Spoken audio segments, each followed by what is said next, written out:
அண்மைச் செய்தி விழுப்புரம் மாவட்டம் கண்டாச்சிபுரம் அருகே உள்ள கடையம் கிராமத்தில் சப்பரம் சரிந்து விழுந்து விபத்து ஏற்பட்டிருக்கிறது.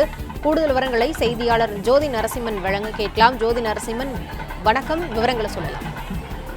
விழுப்புரம் மாவட்டம் கண்டாச்சிபுரம் அருகே உள்ளது கடையம் கிராமம்.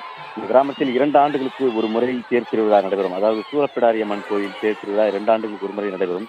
அப்படி இந்த தேர் சாதாரணமாக வழக்கம் போல தேரை சக்கரங்கள் கட்டி எடுத்துக்கொண்டு செல்கிற தேர் இல்லாமல் சுமார் 150 பேருக்கு மேற்கொண்ட பொதுமக்கள் இந்த தேரை தூக்கி செல்கிற மாதிரியான அமைப்பு தான் இந்த தேருக்கு அமைந்திருக்கிறது. மரத்தால் ஆன இந்த தேரை சுமார் இன்று காலை தேர் திருவிழா தொடங்கி கிராம மக்கள் 100க்கும் மேற்பட்டவர்கள் தூக்கி செல்கின்ற பொழுது சாலையை கடக்கின்ற போது தேர் திடீரென சரிந்து கீழே விழுந்தது. இதனால் ஒரு சிலருக்கு லேசான காயங்கள் ஏற்பட்டிருப்பதாக தகவல் தெரிவிக்கிறார்கள். இதே போன்று கடந்த 3 ஆண்டுகளுக்கு முன்பு லேசாக தேர் சரிந்ததாக அந்த ஊர் மக்கள் தெரிவிக்கிறார்கள். தொடர்ந்து தேர் சரி செய்யும் பணியில் பொதுமக்கள் ஈடுபட்டு வருகிறார்கள்.